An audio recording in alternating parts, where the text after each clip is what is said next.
I just remember feeling this massive sense of despair. And my entire life, and this is probably the long-winded answer to the first question that you gave me, changed with one 5-second decision. And now what my job is I teach people around the world the power and the science behind making 5-second decisions. And if you are paying attention, you will start to notice that there's a 5-second window for all of us. There's a 5-second window between the moment that your inner wisdom, your instincts, your second brain, your gut, whatever you want to call it, all of that unique power that's in you, that comes from your DNA, that comes from your life experiences, that comes from, everything that you've learned in your life, situational intelligence, all of that, when it speaks to you and tells you to move, to speak, to take some form of action, you only got 5 seconds to move before your mind will talk you out of it. Right, and you call it the emergency brake, right? Yes, so what we do is we tend to pull the emergency brake because your mind is designed to do 3 things. Your mind, by design, does just 3 things. It basically regulates your body to keep you alive.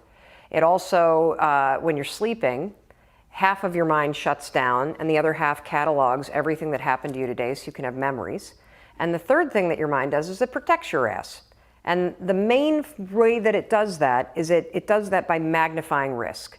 Magnifies any situation or any conversation. And so, what happened for me is I realized as my life was circling the drain and we're facing bankruptcy and Chris is on the couch, that this was not the situation that I wanted.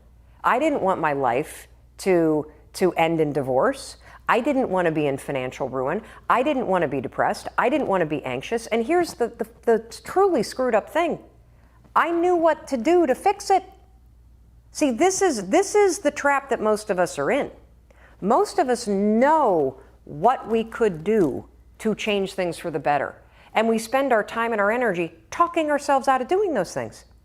And the other thing that I convince people of, because this is so true, it's the littlest stuff.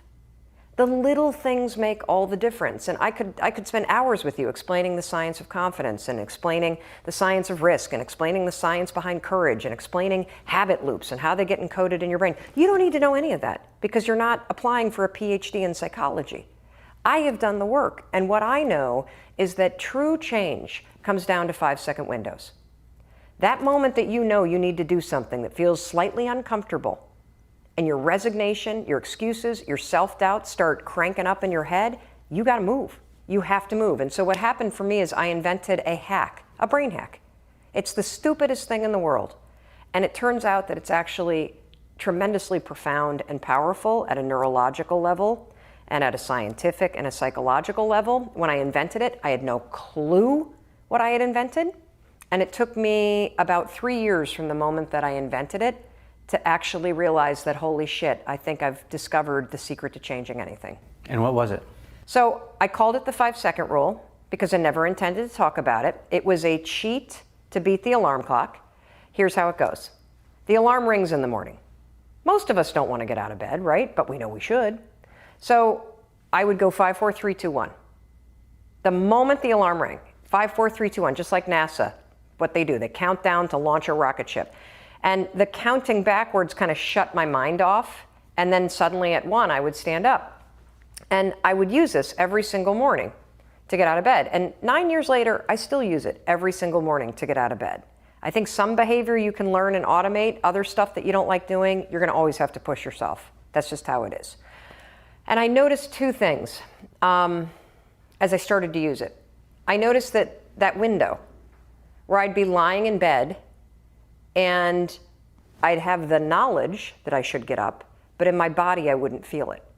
And as I lied in bed, and you can try this tomorrow morning, set your alarm early, earlier than you normally do, and watch what happens. The alarm will go off and your mind knows that you said you would get up.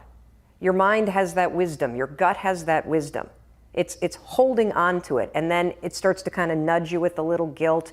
And then what'll happen is all of a sudden you'll start talking yourself out of doing the thing you said you would do. Yeah, it's too cold, or I'm too tired, or... And it happens in less than 5 seconds. And so what I know is that those are 2 different parts of your brain going at once. And if you go 5, 4, 3, 2, 1, you interrupt the habit of self-doubt and the habit of talking yourself out of it and shutting down the part of the brain that actually minimizes your power, and you awaken the part of the brain that is active in functional MRIs when you're trying to change. And so all you need to know to change anything is A, you're never going to feel like it. You're never going to feel ready to start that business. You're never going to feel ready to have that hard conversation. You're never going to feel like getting out of bed. You're never going to feel like it's a good idea to apply for that promotion. We're designed to stay comfortable and safe. So if you know that you're A, never going to feel like it, and B, that no one's coming, it's up to you. You're not a kid anymore. I'm dead serious about this. Yeah. Like so many of you are waiting to be picked. By who? Are you making the most of your life? Yeah.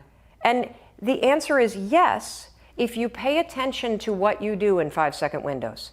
Are you the kind of person that when your instincts come alive and they want to nudge you to go talk to that cute gal across the way or raise your hand in a meeting and share that idea? Are you the kind of person that pushes yourself to step into that? Or do you pull back? That's the power of a 5-second decision, because you can't choose how you feel. You can't. Yeah, maybe you can go and become a Buddhist monk and meditate for 4 months and get full control of your physiology, and yeah, technically you can control how you feel, but you and I can't. We got a job, you got kids you got to raise. You can't, that's not possible. So you can do something else. You can actually disregard your feelings. You can become the kind of person that is so in tune with the values that you have and what you actually want, that when feelings rise up, you can choose to act however you want despite them. Even if you're tired, you can still go to the gym. Even if you're annoyed with your spouse, you can still speak in a manner that's loving. Even if you don't feel like doing that hard work, you can still push yourself to do it. Your feelings aren't a choice. Your behavior and your thoughts are always a choice. Yeah, so is this probably in the category of emotional intelligence, yeah? I think it's both emotional intelligence and it is the skill that nobody practices, which is self-monitoring. So the greatest capacity, I believe, in the next 10 years for people, particularly as technology accelerates, is do you have the ability to focus on what matters, and do you have control over your thoughts and actions? And so, emotional intelligence, yes. I tend to think about emotional intelligence more about reading other people and kind of understanding who you are and how you are. This, to me, took it a step further, because I was always a big EQ person in the Emotional Intelligence 2.0 book and loved that stuff, even when my life was in a train wreck. Had no idea how to apply it. And, that's the other thing, is that at the end of the day, what's missing for most of us is tools. So, a lot of people that mainline personal development content have been reading about making changes for 10 years, but they don't do it. How did you get out of that train wreck, by the way? The 5-second rule. So, but you can't take those 5 seconds to the bank, right? Oh, yes, you can. So how'd you do it? Break it down. What are you going to do? What would you do if you had a restaurant that was failing? Probably figure out how to cut bait, or Yes.